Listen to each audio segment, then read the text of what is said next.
ይህንን አስገራሚ ነገር ዓለም ሊመለከተውና ሊሰማው ይገባል። የእመቤታችን የቅድስት ኪዳነ ምሕረት ምስል በትልቅ የዋርካ ዛፍ ላይ እየታየ ይገኛል። አሁን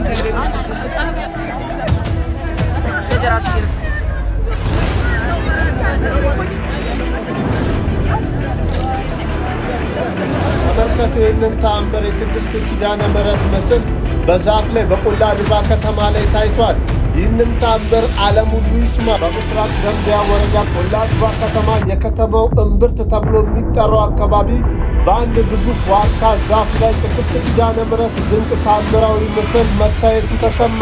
ክስተቱ የተከሰተው በከበሮ ላይ የታየው ተአምር ድንቅ ስራ የእግዚአብሔር ቸርነቱ የበዛ መድኃኔዓለም እንግዲህ የት ቦታ እንዳለ ብዙ ኮሜንት ላይ የት ነው የሚል ጥያቄ ጠይቃችኋል። እሱን ሰላም ለእናንተ ይሁን። እንደምን አላችሁ? እንደምን ቆያችሁ? ውድ ኦርቶዶክሳውያን የምስራች አለኝ። ዛሬ የምስራች እጅግ ድንቅ የሆነ ተአምር በጎንደር ከተማ ደንበያ ቆላ ድባ ከተማ ላይ በአንድ ግዙፍ ዋርካ ላይ የእመቤታችን የቅድስት ኪዳነ ምሕረት ስነ ስዕል ተገልጧል። ኪዳነ ምሕረት ተገልጣለች ማለት ነው። እስኪ ሁላችሁም ኪዳነ ምሕረት እናታችን ኪዳነ ምሕረት በምልጃሽ አትለይን እያላችሁ ኮሜንቱን አጥለቅልቁት።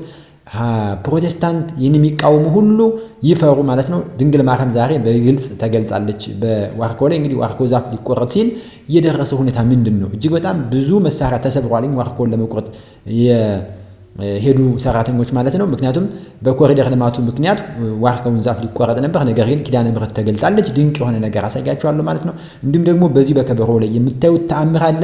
በተጨማሪም አንድ ሕፃን ከፎቅ ላይ የገጠመው ነገር ምንድን ነው? እጅግ ድንቅ ተአምር ተደርጎለታል። ዛሬ እጅግ በጣም ደስ የሚል ቪዲዮ አሳያችኋለሁ። እስከ መጨረሻው ተከታተሉት። አብራችሁ ሰብስክራይብ ለምንድን ነው የማታደርጉት? አሁን አድርጉ። ዛሬ እዚሁ አዲስ አበባ ዋሪ አካባቢ የተፈጠረውን ኢንሲደንት አይታችኋል አይደለ?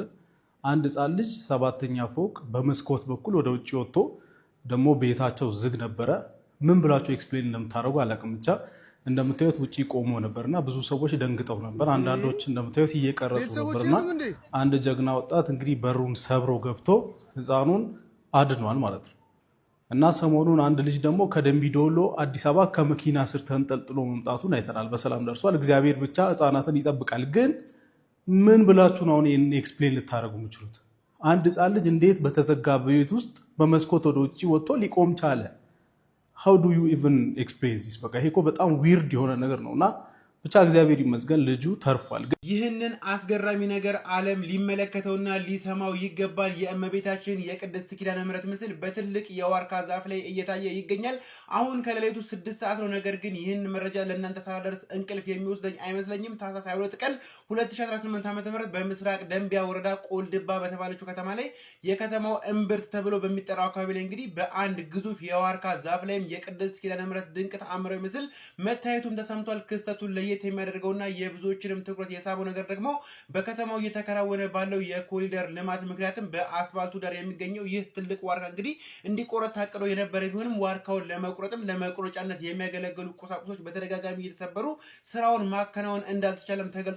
ሰራተኞቹ ደግሞ ትተውት ከሄዱበት በኋላ እንግዲህ ከጥቂት ሰዓታት በኋላ አመሻሽ ላይ በዋርካው አካል ላይ እንደምትመለከቱ የቅድስት ኪዳነ ምሕረት ድንቅ ምስል ተገልጦም ታይቷል ተብሏል። የከተማው ህዝብና ከአካባቢው የመጡ ምዕመናንም በቦታው ተገኝተው ይህንን ድንቅ ተአምር እየተመለከቱ ይገኛሉ። ይህ የእግዚአብሔር ስራ እንጂ የሰው ስራ አይደለም በሚልም ምስክርናቸውን እየሰጡ ይገኛሉ። እናንተስ እንግዲህ በዚህ ድንቅ ተአምር ጉዳይ ዙሪያ ምን ትላላችሁ? ሀሳባችሁን በኮሜንት አካፍሉ። ተመልከቱ ይህንን ተአምር። የቅድስት ኪዳነ ምሕረት ምስል በዛፍ ላይ በቆላ ድባ ከተማ ላይ ታይቷል።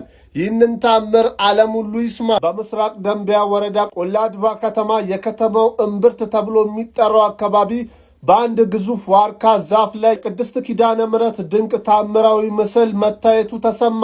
ክስተቱ ለየት የሚያደርገው የብዙዎች ትኩረት የሳበው ቀደም ብሎ የነበረው ሁኔታ ነው።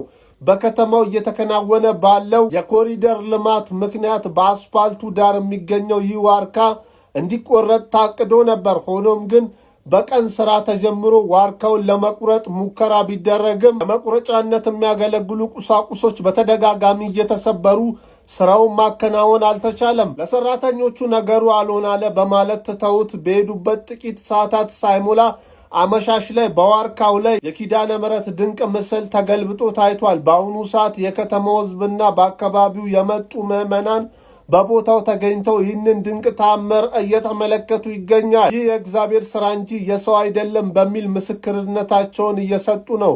ዛፉ ሊቆረጥ ሲል መሳሪያው አልሰራ ማለቱ የነገሩ ድንቅነት ያሳያል። አሁን ደግሞ ይኸው እናታችን ተገለጠች የሚሉ የቆላ ድባ ከተማ ነዋሪዎች በርክተዋል። ይህንን ድንቅ ምስክርነት ለወዳጅ ዘመዶ በማጋራትም የዓለም ሕዝብ እንዲሰማው ያድርጉ።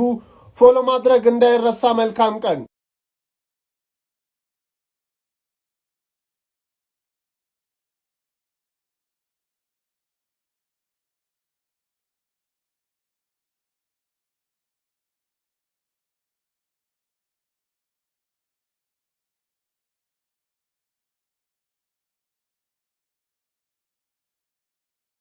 ኦርቶዶክሳውያን እንኳን ደስ አላችሁ። በእውነት ቅድስት ኪዳነ ምሕረት የምንወዳት እናታችን በዚህ መልክ እንግዲህ ተገልጣለች ማለት ነው። ይህ እጅግ በጣም ደስ የሚያሰኝ ነው። ምእመናን ሁላችሁም እልል በሉ። በኪዳነ ምሕረት ስም ይህ ነገር ሆኗልና ሁላችንም ኪዳነ ምሕረት እናታችን እያልን ኮሜንቱን እናጥለቅለቀውም። ይሄ በኪዳነ ምሕረት ላይ በእመቤታችን ላይ ስንዋን ስንጠራ ስናመሰግናት የሚቃጠሉ የአውሩ መንፈስ ያለባቸው ፕሮቴስታንት እርድብን ይበሉ። ኪዳነ ምሕረት እያልን ኮሜንቱን እናሳያቸው። ምን ያህል ፍቅሯን እንደምንወዳት ታምሯን እንደምናይ በዚህ ልክ በእምነታችን ልክ እንደምትገለጥልን ማሳያ ስለሆነ ማለት ነው።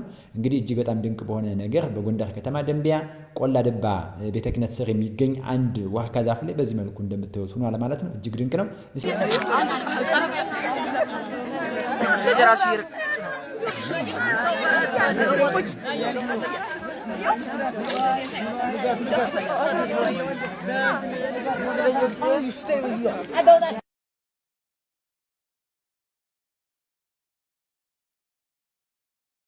በትላንትናው ዕለት ምሽት ታኅሳስ 22 ቀን 2018 ዓ.ም በምስራቅ ደንቢያ ወረዳ ቆላ ድባ ከተማ የከተማው እምብርት ተብሎ በሚጠራው አካባቢ በአንድ ግዙፍ ዋርካ ዛፍ ላይ የቅድስት ኪዳነ ምሕረት ድንቅ ታምራዊ ምስል መታየቱ ነው የተሰማው።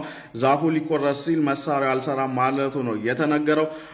በቆላ ድባ አካባቢ የሚኖሩ ነዋሪዎች ምእመናን ወጥተው እንግዲህ በሌሊት ይህንን ተአምር አይተዋል። እንደምትመለከቱ ዋርካው ስር እጅግ የሆነ ከፍተኛ ብርሃን አለ። ከኪዳነ ምሕረት ስነ ስዕል በደንብ ይታያል። ይሄ ሁላችሁንም የኪዳነ ምሕረትን ስነ ስዕል የምናውቅ ኪዳነ ምሕረትን የምናውቅ በሙሉ ይሄ በደንብ ግልጽ ነው አይደለም? ኦርቶዶክሳን፣ ፕሮቴስታንት፣ ሙስሊሞችም የሚያውቁት ነው። እንግዲህ እመቤታችን ቅድስት ድንግል ማርያም ወላዲተ አምላክ ኪዳነ ምሕረት በዚህ መልኩ ታይታለች፣ ተገልጣለች ማለት ነው። ምእመኑም ወጥቶ በዚህ መልክ በሌሊት እያየ ድንቅ ታምሩን እያመሰገነ ይገኛል ማለት ነው። እጅግ በጣም እግዚአብሔር ይመስገን። ሁላችንም ኪዳነ ምሕረት እያልን እስኪ ደግሞ ይሄን ታምር እንየው። በዚህ በከበሮ ላይ የተከሰተው በከበሮ ላይ የታየው ተአምር ድንቅ ስራ የእግዚአብሔር ቸርነቱ የበዛ መድኃኔዓለም እንግዲህ የት ቦታ እንዳለ ብዙ ኮሜንት ላይ የት ነው የሚልም ጥያቄ ጠይቃቸዋል። እሱን ዛሬ የት እንደሚገኝ ይዤላችሁ መጥቻለሁ። እንግዲህ ታምራቱ እንደቀጠለ ነው። እዚህ ላይ ቪዲዮ እንደምታዩት ሰርቻለሁ። ከ900 ሺህ በላይ ሰው እይታ አግኝቷል። ይህ ደግሞ ከዚያም በላይ እንግዲህ አይቶ እግዚአብሔር ቢፈቅድ ይሄን ከበሮ እንዲጎበኝ ማድረግ ይቻላል። የእግዚአብሔር ስራ ረቂቅ ነው። የእግዚአብሔር ስራ ድንቅ ስለሆነ ማለት ነው። እንግዲህ ይሄ የሚገኘው በስለት ሰሚው በጥንታዊና አንጋፋው ቤተክርስቲያን በሐረር መልዕልተ አድባራት ደብረ ገነት መድኃኔዓለም ቤተክርስቲያን ውስጥ ነው የሚገኘው። እንግዲህ በመድኃኔዓለም ቤተክርስቲያን ውስጥ በራሱ መድኃኔዓለም አንገቱን ዘንበል አድርጎ የሚታየው በከበሮ ላይ ስዕል አድን ሆነውና ይሄንን ደግሞ የምታዩ የእምዬ ኦርቶዶክስ ተዋሕዶ ልጆች ሸር እያደረጋችሁ ለብዙ ኦርቶዶክሳውያን እንዲታይ ማድረግ ይቻላል። እንግዲህ ይሄ ከበሮ የሚያገለግለው በሐረር መድኃኔዓለም ቤተክርስቲያን ደግሞ ይህ ሆኗል ማለት በታላቁ ጥንታዊ ገዳም የመድኃኔዓለም የክርስቶስ ስነ ስዕል አንገቱን ዘንበል አድርጎ የሸዋ አክሊል ደፍቶ ያለበት በደንብ ይታያል ይህ ምስል። ይህን እንግዲህ እንደምትመለከቱ ድንቅ ታምር ተደርጓል። እግዚአብሔር ይመስገን ስለሁሉ ነገር እግዚአብሔር ይመስገን እያልን እስኪ ሁላችንም እግዚአብሔርን እናመስግን። ኦርቶዶክስ ተዋሕዶ ቤተክርስቲያን የብልጽግና ወንጌል ባለመከተሏ ምክንያት ሀገሪቷን ድሃ አድርጋታለች። እስቲ አንድ ምሳሌ በዓለም ይንገሩን እስቲ። ወንጌል ሳትቀበል የነበረች ሀገር ሆና ወንጌል ተቀበለችና ፕሮቴስታንት ሆና የብልጽግና ወንጌል ተከትላ በጣም ባለጸጋ የሆነች ሀገር ሲንገሩ ማንም እኮ የለም። ማን ሊነግሩ ነው? ለምሳሌ እንበልና ቻይና እንመልከታት። በኢኮኖሚ በጣም በፈጣን እድገት አሜሪካን ትጋደረቻለች። ፕሮቴስታንትን ተቀብላ ነው አይደለም። ህንድ እንመልከታት። ፕሮቴስታንትን ተቀብላ ነው አይደለም። እሺ እንቀጥል። የእንትናን እንመልከት ደግሞ ጃፓን እንመልከታት ተቀብላ ነው። ታይዋን እንመልከታት ተቀብላ ነው። በዓለም አሜሪካን እየተገዳደሩ ያሉ በኢኮኖሚ በጣም ፈርጣማ የሚባሉት እነዚህ ናቸው። በተለይ ቻይናና ህንድ ይጠቀሳሉ። ቻይና የትኛውን የብልጽግና ወንጌል ተቀብላ እንደዚህ ያደገችው? የትኛው ፓስተር ሰብኳት እንደዚህ ተለወጠችው? ለምን ይዋሻል? በእውነት ወንድማችን ዲያቆን ዘማርያም እጅግ በጣም እናመሰግናለን። ቃለ ሕይወት ያሰማል ድንቅ የሆነ መልእክት ስላስተላለፈ። እንግዲህ አማናዊት ተልእኮ ያላት ሀቲ ቅድስት ቤተክርስቲያን በደመ ክርስቶስ የተመሰረተች ራሱም ጉልላቱም መሰረቱም የሆነላት ጌታ ኢየሱስ ክርስቶስ ነው። እንግዲህ በእንዲህ ያለ ድንቅ ታምር እየጎበኛት ያለ የጸጋው ግምጃ ቤት የሆነች ቅድስት ኦርቶዶክስ ቤተክርስቲያናችን በእውነት ኦርቶዶክሳዊ ስለሆነ እግዚአብሔር እናመሰግናለን። እንኳንም ኦርቶዶክሳዊ ሆነ ይህንን ህብረት አይለይብን። በእውነት እንዲህ ያለውን ድንቅ ታምር ስለሚደረግ በተደጋጋሚ ኦርቶዶክስ ላይ ዛቻ፣ ጥላቻ ይነዛል ማለት ነው፣ ይበዛል። ብዙ መከራና ስደት፣ መፈናቀል፣ ሞት ሁሉ የሚደረገው እንዲህ ያለው የክርስቶስ ታምር በእኛ ላይ ስላልተለየን ለክፉዎች ያላደረገን እግዚአብሔር አምላካችን ስሙ የተመሰገንን። በሌላ ቪዲዮ የምመለስ ይሆናል ማለት ነው። ሰላም ለእናንተ ይሁን። ሰላም ቆዩኝ።